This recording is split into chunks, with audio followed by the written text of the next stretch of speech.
हनुमंत प्रश्नाचा क्रम वरी वरी कोपांतरी प्रेम हे जाणून रघुत्तम निजानुक्रम सांगत प्रभू रामचंद्र भगवान की जय. गणपतीला नमस्कार करून सर्व बसलेल्या भक्तांनी नमस्कार करून कथेचा अनुसंधान सांगायला सुरुवात करीत आहे.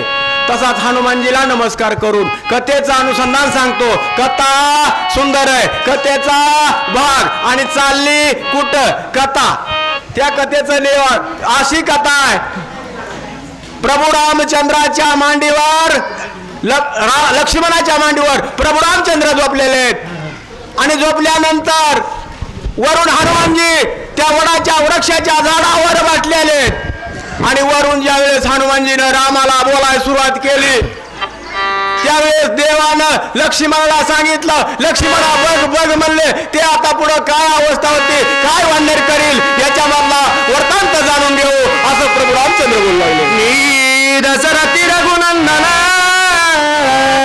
दाकोटा बंधू हा लक्ष्मण सीता माझी भार्या झालं वनावी गमन. खाली झोपलेला देव आहे, वरी झोपलेला भक्त हनुमानजी, पण भक्ताना देवावर टाकलेला बोजा.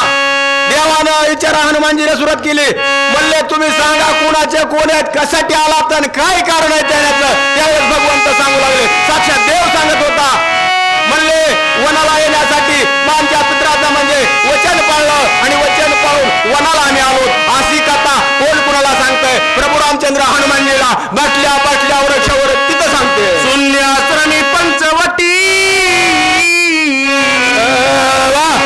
रावणे हरिली त्या सीतेच्या सुधीसाठी उठा उठी येत आलो. म्हणले कथा सांगतात, साक्षात देव सांगतात, भगवंत प्रभू रामचंद्र हनुमानजीला कथा सांगतात.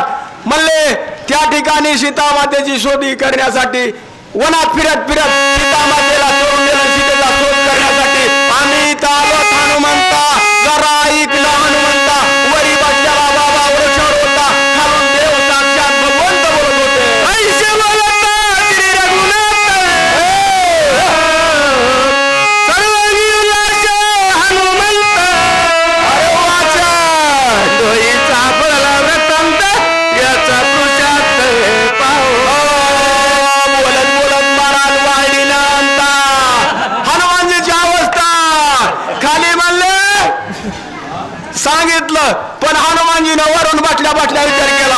म्हणले दोघं जण सहज माणसं आणि या माणसापुढं यांचा काय पुरुषार्थ आहे, यांच्याकडे किती बळ आहे, यांच्याकडे किती सामर्थ्य आहे. वरून म्हणले हनुमानजी जरा यांचं बघू बरं. म्हणले आता म्हणून हनुमंतराचा पुढे काय करतात बोला.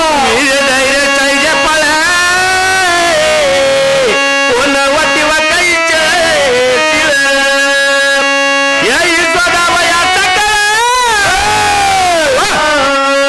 कलव प्रबळ मांडीला.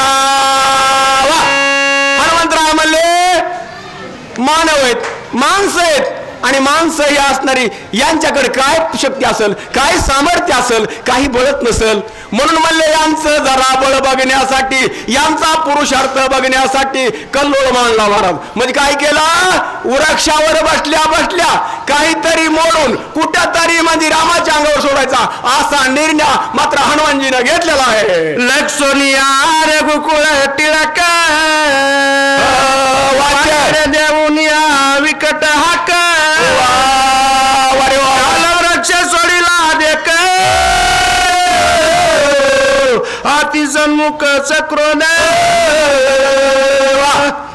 पुढे पाहिलं रामाला लक्ष्मणाच्या मांडीवर राम झोपलेले आणि ते ज्यावेळेस बघितलं आणि बघितल्यानंतर वरून एक वडाचा फाटा वावानं मोडा हनुमंतरायानं आणि दिलानं सोडून कुणावर सोडला.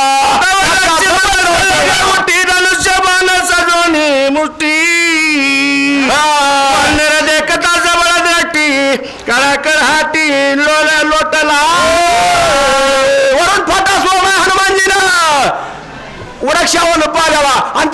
फटा ज्यावेळेस प्रभू रामचंद्राकडे येऊ लागला त्यावेळेस राम लक्ष्मणाच्या मांडीवर झोपलेले होते. हातामध्ये धनुष्य बाण घेतलं, धनुष्याला बाण लावला आणि तळाडीने तो फटा असणारा भगवंतानं त्याचं छेदन केलं म्हणून सांगितलंय महाराज. वा वा वा लक्ष्मण निजलिया विरोनी बाण केला शतचूर्ण चाल वृक्ष. पहिल्याच वेळेमध्ये तोडला नव्हता पण ह्याच्यामध्ये तोडला, पण मला नव्हता कळाला. महाराज वरून फाटा आला, वृक्षावर फाटा सुटला. लक्ष्मणाच्या मांडीवरून राम एक क्षणभर उठले बिना, लक्ष्मणाला हलवू दिलं नाही. बाण जोडला, बाण सोडला, फाट्याचा असणार छेदन केलं. असं काम भगवंतानं झोपल्या झोपल्या लक्ष्मणाच्या मांडीवर याच छेदन केलं म्हणून सांगितलं. मग हनुमंत कोपे करी हानी शतानुशत तरुवरी निजल विंदो निजल धारी चना माजारी दिले.